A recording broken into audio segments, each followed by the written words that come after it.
প্রথমেই আপনাদের সবার কাছে আমি একটু ক্ষমা চেয়ে নিচ্ছি, নেবেন আর আমাকে ক্ষমা করে দেবেন। গোছা কপি গোছা, ড্রয়িং কপি ব্যাগে ঢোকাও। তো আমরা সবাই যে রোল নিয়ে বসেছি হাফ হাফ করে। হ্যালো বন্ধুরা, good morning and welcome back to my channel Adrija daily blog. আশা করি আপনারা সবাই খুব ভালো আছেন আর যে যেখানে আছেন সুস্থ আছেন। তো আজকে আমি এখান থেকেই ব্লগটা স্টার্ট করছি। আজকে সকালবেলা করেছি রুটি আর আলু পটলের তরকারি, আর এদিকে একটু সবজি ছিল, সব নষ্ট হয়ে যাচ্ছে, সব কেটে কুটে বেছে রেখেছি। আর আমার মেয়ে এত দুষ্টুমি করছিল যে ওকে বলেছি চেয়ার থেকে নামবি না, তাই ওকে বলছিলাম যে চেয়ার থেকে কিন্তু নামবি না, ও বলছিল হ্যাঁ নামবো না। আর এইদিকে কিন্তু আমি ডিম আলু সিদ্ধ বসিয়ে দিচ্ছি, আজকে ডিমের ঝোল হবে, আর চচ্চড়িটা বসিয়ে দিয়েছি মাছের মাথা তেল দিয়ে। আর ডিমটা আমার মেয়ে ফাটিয়ে দিয়েছে, সেটাকে ফ্রিজে রেখে দিলাম। এইদিকে রুটিটা নিয়ে নিলাম ব্রেকফাস্টটা করার জন্য। ব্রেকফাস্ট করে আমি সমস্ত ঘর দুয়ার ঝাড় দিয়ে নেবো, কারণ ওদিকে ডিম আলু সিদ্ধ হচ্ছে আর মাছের মাথা মাছের তেল দিয়ে একটা চচ্চড়ি হচ্ছে। ওগুলো হতে হতে আমার ঘর দুয়ার ঝাড় দেওয়া হয়ে যাবে। আর এইভাবেই কিন্তু আমি কাজকর্মগুলো রোজ করে নিই। রান্নার ফাঁকে ফাঁকে এসে ঘর ঝাড় দিয়ে নেওয়া, জামা কাপড় কাচা, মেয়েকে খাওয়ানো, সমস্ত কিন্তু এইভাবেই করি। একভাবে করতে গেলে কিন্তু আর কাজকর্ম হবে না, এইভাবে করলেই আমার কাজগুলো সমস্ত হয়ে যায়। আর আমার ঘরে তো কেউ নেই, আমার ছোটো মেয়ে, আমি আর আমার লুসি। আমার বড় মেয়ে গেছে পড়তে। আর এই চেয়ারটা সরাতে গিয়ে না আমার আজকে নখ ভেঙে গেছে, সেটা আমি আপনাদেরকে দেখাবো পরে। তো আমার নখটা এত সুন্দর, নখটা কষ্ট করে বড় করেছি।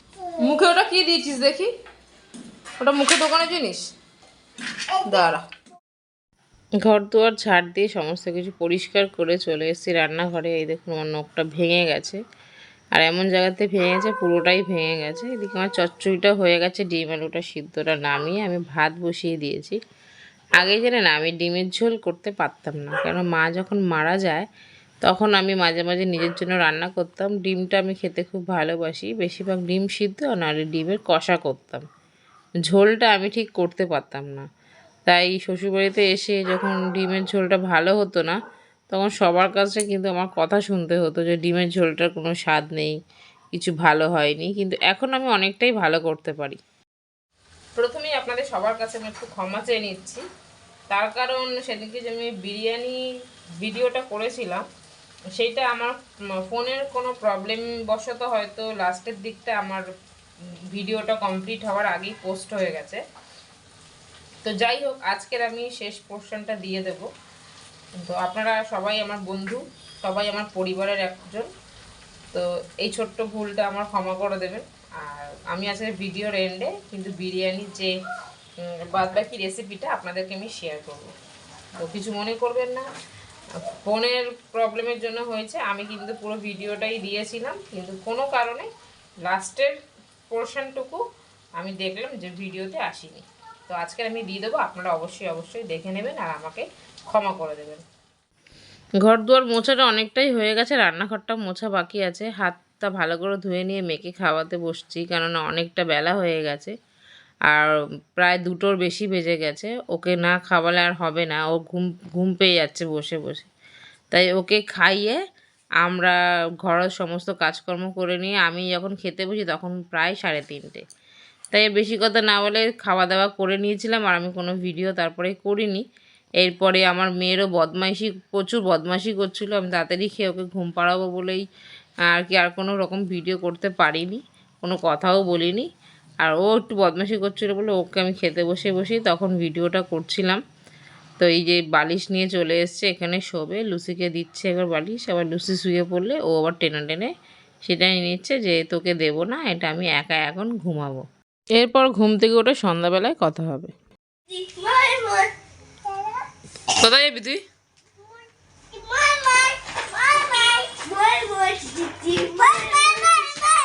কপি গোছা, ড্রয়িং কপি ব্যাগে ঢোকাও, সব গুছিয়ে রাখো। আমি বিছানা গুছালে তারপর পড়তে বসাবো, ঠিক আছে? তা পড়ছো না তো, তুমি ময়ে ময়ে করছো।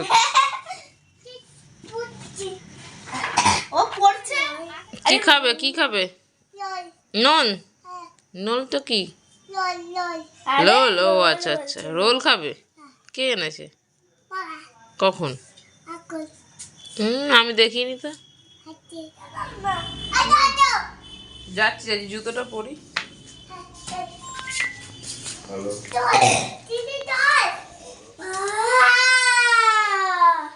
এখন ওর বাবা রোল নিয়ে এসছে, আমরা এখন সবাই একটু সন্ধ্যাবেলা রোল খাবো আজকে। তো আমরা সবাই যে রোল নিয়ে বসেছি হাফ হাফ করে, দুটো রোল নিয়ে এসেছিল, যে ওর বাবার কাছে হাফ আছে, আর এই সবাই হাফ হাফ করে। ননাই তো এতটা খাবে না, কিন্তু ওকে দিতে হবে, নাহলে বলবে দিদির বেশি আমার কম। কেমন করে খাচ্ছ? ভালো। তো এই হচ্ছে আমার বিরিয়ানি, আপনাদের সামনে এখন আমি খুলছি, আপনারা দেখুন। এই হচ্ছে বিরিয়ানি। কি রে, কেমন হয়েছে? হেভি হয়েছে? কেমন হয়েছে? মাংস খাও না তুমি? কি খাও? মাংস খাও? আচ্ছা। মেয়েরা তো খেতে বসে গেছে, আর এটা হচ্ছে আমি আমার বরের জন্য রেডি করে নিয়েছি। আজকে আমরা ডিম সিদ্ধ করতে ভুলে গেছি, তো এইটা দিয়ে আজকে আমরা রাত্রে ডিনারটা সারবো। আর আপনারাও ভিডিওটা দেখুন, লাইক করুন, চ্যানেলটা সাবস্ক্রাইব করে আমাদের পাশে থাকুন। তো গুড নাইট, টাটা, সবাই ভালো থাকবেন, সুস্থ থাকবেন, বাই বাই।